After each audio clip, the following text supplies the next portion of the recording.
Wake Up with Patti Katter. I love the show. I never miss an episode. It's the best. I turn it on and turn it up.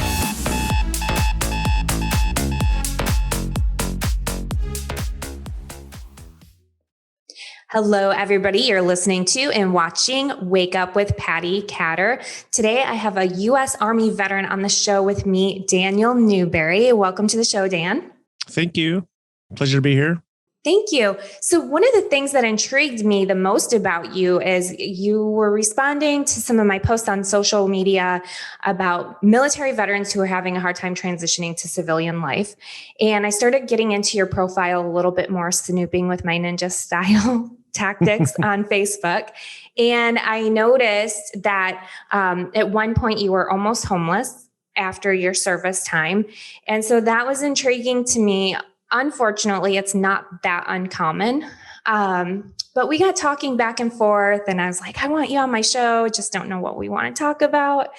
And the more we talked and the more we were conversing, it just so ended up to be that the week that your show comes out, it's a nationally federal recognized time that we're supposed to be recognizing military veterans in the workforce. So you had said that transition was really big on your heart to talk about that. So I thought, why not have you on the show and we'll talk about military veterans transitioning from military to civilian in the workforce. So thank you for being on the show. Yeah, happy to be here. Transition is definitely something that's near and dear to my heart. I had a really hard one. I was letting people kind of tell me what I was worth instead of naming my own price. So, yeah. Let's take it way back, right? So you were just getting out of the military. Did you think it was going to be easy to get a job or what were your thoughts? Actually, yeah. I thought it would be easy. Because at the time when I was getting out, you were made to believe that all of these skill sets and all of this stuff was going to transfer over. And some of them do. And the most valuable ones do. But the issue was, we're never able to articulate it correctly and add the value to those skills to potential employers. So when employers would read my resume, they just saw military jargon. I was putting things in there like, oh, I was a staff sergeant. People don't know what that means, So I just didn't have that understanding of how to articulate that. And that led to some really bad interviews and some really bad jobs. I just recently did a speech titled $13 an hour for the Army National Guard and Air Force conference here in Milwaukee. And the reason it was called $13 an hour is because when I got out of the military, I went to a local grocery store for a job interview. And I was told that my skills didn't equate to the $13 an hour they were offering. So, and this is somebody who's been in the military almost 9 years. I once had, 200 soldiers under my command as an acting first sergeant for a rear detachment, when I was on dwell time between deployments. But, so that just goes to show that it's not just the veterans that don't know how to articulate their skills, but then there's this gap of knowledge with the civilians as well. They have no idea what we learn in the military. TV projects us as people that just march around and carry guns. And that's the farthest thing from the truth.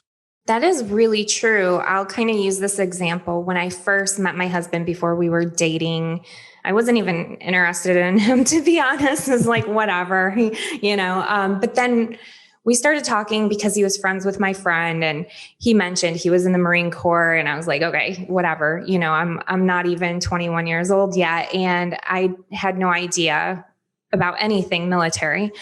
And then he mentioned that he was in something called recon and he acted like that was a huge deal. And I just looked at him like he was insane. Like, what is that? I had no idea. I had no idea about the jargon and the lingo that he was talking. So I started asking him a ton of questions and I started learning all about military and what that actually meant. Obviously, those listening know that he ended up joining the military again, and our story is huge from there. But just to goes to show you, here I am, and I know so many things about military and transition and the acronyms, and I'm just a civilian person. But most people do not. That's a huge point, Dan. No, they really don't. And this has been a key issue in the professional environment for service members. There's a lot of organizations that claim to be veteran friendly, but what they mean by that is they're willing to hire veterans at the lowest wage possible. Yes. And that's almost an insult. The last thing I said during my speech a couple weekends ago was we're the backbone of this country and we're also the backbone of this economy. 11% of the businesses in the United States are owned and operated by veterans. So that's a huge number comparatively, given that veterans are less than 1% of the population. So it's not uncommon for veterans to be undervalued in the workforce. And the thing is these service members, they get out and they settle for that. And they feel like that they're always going to be at a certain income level. And that's just not true. Mm-hmm. I cannot agree with you more. I was so furious a few weeks ago, actually, when you and I were talking. There was a military veteran and he had mentioned, he kept getting jobs that were like a line cook and it was like $9 an hour. Yep. Yeah, he has a family to feed. Or love Home Depot, I do, but they brag about hiring military veterans and their starting pay is $12 to $15 an hour. Yeah, that's cute. Thanks. Exactly. Like, thank you for your service. Here's the same pay that a high schooler is going to get. And you just spent so much time in the military. Exactly. And well, a lot of employers are starting to see that service members, it's the either or now. They're starting to see that experience does equate to sitting in the classroom, right? Everyone has this idea that you have to, especially veterans, they get out and they think they have to use their GI Bill for something they may not be interested in. And then it ends up being, there's no return on that investment. So what happens is they'll spend 4 years, they'll blow their government GI Bill, but they still can't find gainful employment. And the reason is because every time they talk about their service, they're not articulating it correctly. There is every single, at least E5, E6 could be mid-level management or upper management. And there's no reason why they couldn't be. Right. Yeah. And the civilians out there, you might see something on the resume like, I was at SSG. Like, people don't know what SSG was. Yeah. Or yeah SSGT right. or SGT or. Right. You could put U.S. Army in your experience, but then when you start talking about what you did in the U.S. Army, you say managed a team of, you have to use soft words like manage. You can't use lead or commanded. Mm-hmm. That tends to be intimidating. Mm-hmm. So you have to use different framework when talking about your experience. Mm-hmm. And so what are you doing right now, Dan? So right now I am the co-director for the Veterans Business Outreach Center. I'm responsible for the state of Wisconsin and Minnesota. There's 22 different VBOCs throughout the country. I oversee the Midwest region. So. And how on earth did you land that position? So you're getting out, transitioning, probably freaking out inside because you don't know what you're going to do next. How did you get from point A to point B? Giant struggle bus. So it really all started when I decided to start my own business. So in a little bit of history, July 2015, I kind of had enough and I decided that I was going to take my own life. And then there was an intervention that took place. I got some professional help at the VA, the Milwaukee VA. We have a really good VA here. So I can't speak for other VAs. We're not going to go down that rabbit hole, but I ended up getting some help and then kind of determining, okay, what is my next step? I kept valuing myself on the uniform I wore yesterday instead of the best future in front of me. So I decided to kind of go back to square one. I took this little job at FedEx unloading boxes at night. And in the meantime, I was running a free fitness class for the community dedicated to veterans. So we'd all work out together at this gym. And I started an apparel company and it was called 22 Fitness Apparel. And it was just based off the free fitness class I was teaching. It took off. It did really, really well. And that snowballed into me overseeing a nonprofit called Live for the 22. And then I got picked up by Goodwill Industries, the second largest nonprofit in the country, to oversee 5 of their operations. From there, I just, transitioned out of that role, worked on my nonprofit. And then through my network of people, I found out about this VBOC grant program that's out there. So then I got hired on to oversee that grant. So. Now, when a military veteran comes to you and is like, man, Dan, I'm really struggling. I don't know what's wrong with me. Why can't I find a job? What's your response to them? Well, I try not to be like, oh, well, tell me, what's wrong. I know what's wrong. Mm-hmm. There's three things that a lot of veterans and a lot of people, when you're serving, that you have. It's these three pillars. It's direction, purpose, and motivation. A lot of these individuals get out and they just don't have a direction. So the first thing I ask them is, what do you want to do? That's like the key thing. Like, well, what do you want to do? Because you'll get so lost in, I have to do this. I have to do this. I have to do this. No. What do you want to do? That's huge, actually, for anybody listening out there. Because I think that there's a lot of my listeners too, they may not have been military, but they're stuck in the grind and they're just stuck trying to figure out what kind of job can they find? How can they make any kind of buck? But really, when you're passionate about something, and you're a prime example, when you're passionate about your work, you're going to grow and you can create that business that you need, right? Yep. It's a marathon. It's not a race. It's been a half a decade that I've been at this, and I'm still learning along the way, and I'm still growing along the way. A lot of times we get caught up that I need success right now. Well, success isn't instant. You know what I mean? You're not making ramen here, right? You're making a gourmet meal. So you're going to have to take your time and be patient. Mm-hmm. Speaking of gourmet meals, how crazy is that lead in? I noticed you've been barbecuing like crazy. Thanks a lot, because now I have like a barbecue recipe in my kitchen. I probably should run it by you, but that's what's for dinner tonight here. But your cooking looks so amazing. I think that I'm surprised your wife, first of all, doesn't weigh like 1,000 pounds, because it looks like you're cooking all the time. I do. I'm the cook in the house. So yeah. And you and your daughter are going to do some competitions in the barbecue world, correct? Yep. Yes, we are. So that's, next step in life. I learned how to cook. Really, my dad is from Texas, so barbecue is life down there. And he taught me how to cook. The first thing I learned how to cook was biscuits and gravy. I was 8, 9 years old, something like that. And then it just turned into learning how to make the family recipes, barbecue sauce, and so on and so forth. So I've been cooking my whole life. It's been my first passion. And when I got into the fitness industry, I had to give it up because I could not have a dad bod. Mm-hmm. But then after my last fight in 2019, I was like, you know what? I'm done. Because I never really liked the fitness industry. I just didn't. And let me tell you, Dan. So when I was stalking your profile, I was looking at all these pictures of you when you were fighting. So for those of you listening, he was a fighter also. Like, I swear, Dan, you've done practically everything out there. I like to try everything. Life's too short. Boxing and mixed martial arts has always been my favorite form of exercise. I've always been a practitioner, and I coached. I did some competitions when I was in the military. It's always been a little bit of part of my life. And as I was kind of closing the chapter on 22 Fitness and stuff, and I'm getting older. So it was just like, you know what? I'm going to do this like final professional boxing match and raise a bunch of money and for charity. And then when that happened, that was it. And now I coach. I have a fight team that I coach, and so, yeah. Well, I think that fighting mentality definitely helped you get through the military transition part. Would you say so? Yeah, it did.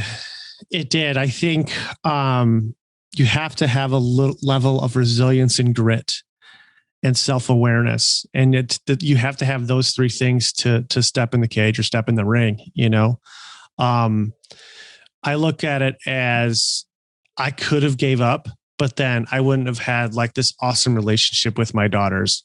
I wouldn't be making briskets on Saturday, So there's always, I always like to tell everyone your best future's in front of you. Mm-hmm. Can I ask how old you were when you started fighting? Oh, 20. My first competition was, I was a high school wrestler. Then I dabbled in professional wrestling. And then 2007. So I was in my 20s, like 24. Okay. All right. So am 23. I too old to get into it? No, you're never too old. I mean, I kind of think it might be a good sport for me to take up because I'm too scared to get hit. So I'll go really fast. Yeah. I have a student right now and she always closes her eyes and I'm like, you have to keep your eyes open. Wow. So you'll be fine. I can just picture that right now. Yeah. She closes her eyes and she'll swat down. I'm like, no, you got to use your jab. Use your jab. Oh, man. So normally at the very beginning of the show, I ask all my guests to tell my listeners a little bit about themselves, but I kind of gave you an intro as far as you were in the military. You just told us that you were a wrestler in high school. So when you were younger, I am curious, did you plan on going into the military or what triggered that action? So the military was always a little bit of a part of my life. I had two grandparents that both served. My father was an only child, so he didn't serve. But on my mom's side, I had a couple relatives that did. So military was always kind of hardly regarded in our household. Mm-hmm. And there's home videos of me wearing, camouflage pants and boots, you know what I mean? Mm-hmm. As I got older, like through my teen years, it wasn't that important to me. I respected the military, so on and so forth, but I never had the idea that I was going to go in. I really thought that I was going to be a professional wrestler when I grew up. So, and 9/11 happened and all of me, and I remember sitting in the classroom when it happened, the whole story, and me and all my friends had made a pact to join the military together. We graduated, about a year went by and nobody was joining the military. And they're like, I don't know. There's like wars and stuff. Mm-hmm. Well, what do you think is going to happen over now? So I was sitting at my computer. My mom told me to get milk. And I'm just like, what am I doing with my life? And, at 19, you're not supposed to be doing anything with your life. But I decided to drive a little bit out farther and join the Army and then grab the milk on the way home. And that's how it happened. So were you deployed to combat? Yeah, I went to 2 combat deployments to Iraq and from January 2004 till January 2005. And then I went from May of 2007 to August of 2008. Okay. So question, a lot of my listeners who are veterans, they were in combat. I've been working with combat disabled veterans now for about 14 years. And one of the biggest things that I hear a lot of is I'm a disabled veteran. I cannot work. I have post-traumatic stress. Yes, I understand it, but I think that you're a great example of somebody starting a business and you've been to combat, you know what it is. Do you have post-traumatic stress? I do. So I'm 90% service connected for post-traumatic stress disorder. For those of you who don't know what that means, the VA does an assessment of your physical and mental health and they give you a disability percentage rating. I'm 90% service connected for post-traumatic stress disorder. I was wounded in action in June of 2005. I had a couple really bad deployments. I was an infantry guy, so we're always out there. It is what it is. I do suffer from PTSD. I do have a very physical response, an emotional response to bad memories. I do live in a state of anxiety and paranoia, and I'm medicated. And I'll openly admit that I'm a mental health advocate. Why wouldn't I be? And this is what I'm going to tell people: it is not the Army's fault if you don't like where you work. That's just it. You can't blame post-traumatic stress disorder for every little thing in your life. And I know it's hard to hear, but I hear it all the time. You make choices, and the choices that you make may not be related to your post-traumatic stress disorder. So, and that's also feeding into negative stereotypes about the veteran community. My wife will tell you, anybody will tell you that I still seek therapy to this day. Every 2 weeks, I talk to a therapist, but the military and the experiences that I have in war were not at fault for me not applying myself. That wasn't their fault. It was my fault. I made a lot of poor choices that led up to me it being in a really bad spot. And I had to take a moment and self-reflect and self-assess and make the steps to continue to move forward and be better than I was in the person yesterday. Were you married to your wife when you were deployed? The entire time. She was pregnant with my daughter when she got the call that I got blown up, and she's been with me the whole time. So one thing that my husband often says, those listening who've been listeners for a long time, my husband and I were married for a decade before he went to combat. And so I knew him very well before he, went into the Army, post 9/11, like yourself. But one of the most interesting things that he has said over and over throughout the years is to his therapist, and I'll go into some of his sessions, is I would probably, and he half joking, he's like, I'd probably be homicidal or suicidal if it wasn't for my spouse and my family and my kids. They keep me going. Do you find that your support at home has helped you? Yeah. For me as a person, as far as my prior service is concerned, and Steph, my wife, she, like I said, we were high school sweethearts. She lived with me the whole time. So she's always been there. She's always been that conduit. My kids are like my life. And I never, even when I was going through my darkest of times, I never took it out on my family. I never blamed them. They weren't the ones that sent me to Iraq. I made the decision to join the military. And with knowing that I would go into combat, I picked a dangerous job. However, you don't know how you're going to respond to that later on in life. And for me, it was more of the identity crisis that I went through because I spent almost 9 years in the service, and I got out and I no longer knew who I was. And all I had was these terrible experiences. My 20s were surrounded by war and death, so it was really hard. I was really sad about it. And then instead of doing something productive, I was being counterproductive, and I was drinking a lot or what have you. I wasn't doing anything productive. And that's why I started, 22 Fitness. Mm-hmm. I wanted to make new friends and build a network. Mm-hmm. Which I love and admire. And you do not know how many guys that I sent to lift for the 22 over the years. You've made a huge impact on their lives.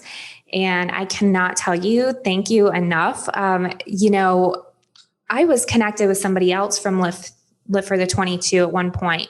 And so then when I connected with you on Facebook, I was so happy to see that you were actually, basically leading the group, right?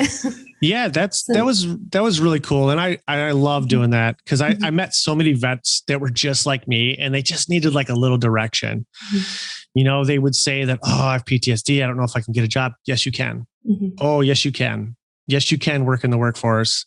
Don't let anybody tell you can't. Just because you have a stress disorder, that doesn't make you less of a person. Right. And, to be very completely transparent and honest, most people have some kind of anxiety or stress from their lives. And obviously nothing compared to combat, nothing at all can compare to that in my eyes. I wouldn't even go there. But the point that you've made is that you can't blame your things that have happened to you. You can't keep holding on to those things, or you're not going to move forward. Exactly. So one thing I was very excited to hear, Dan, is you've started your own podcast. I am so happy for you. Yeah. So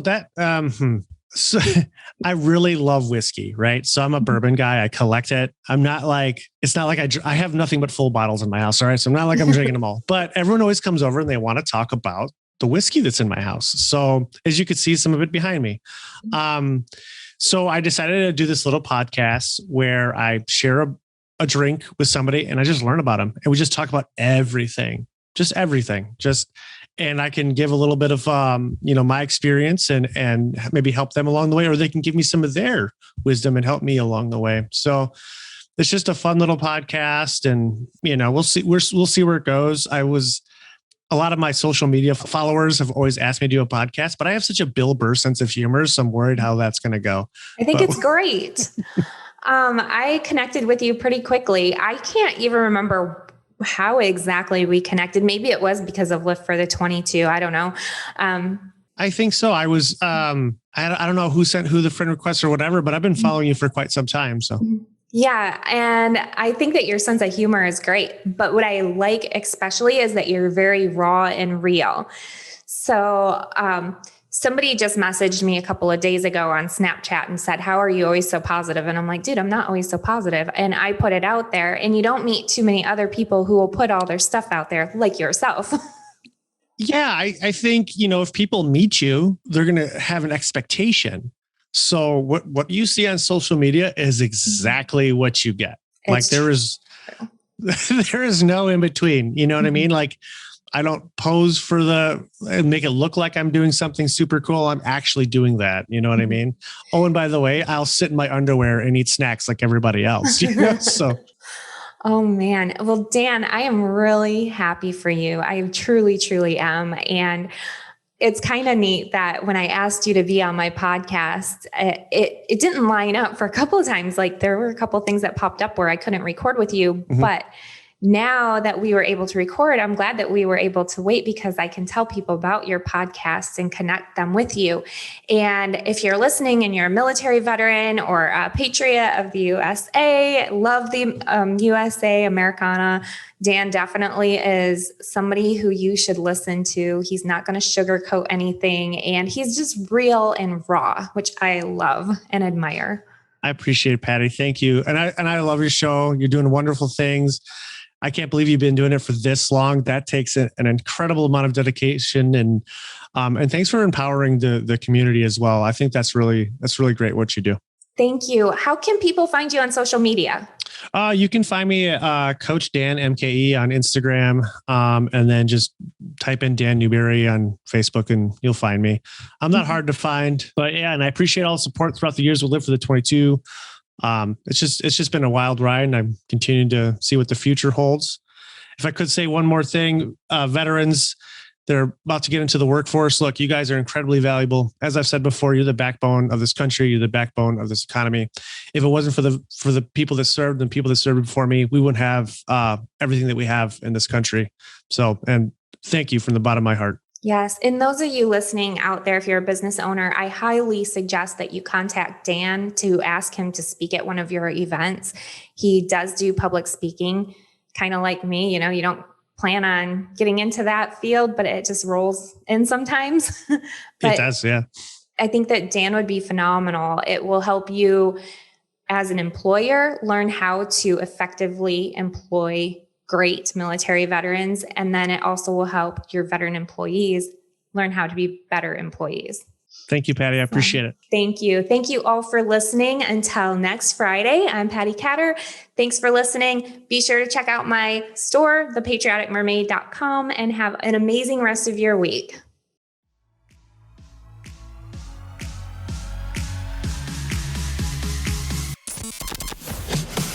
Thank you for listening to Wake Up with Patti Katter. Thank you. Thank you. Thank you. Thank you. Thank you for all you do. Follow Patti at Patti Katter on Facebook and Instagram. Get social. You can now watch Wake Up with Patti Katter on Amazon TV and Roku. It's the only podcast I listen to. Be sure to check out Patti's apparel line, The Patriotic Mermaid, at thepatrioticmermaid.com and on social media at The Patriotic Mermaid. I love it.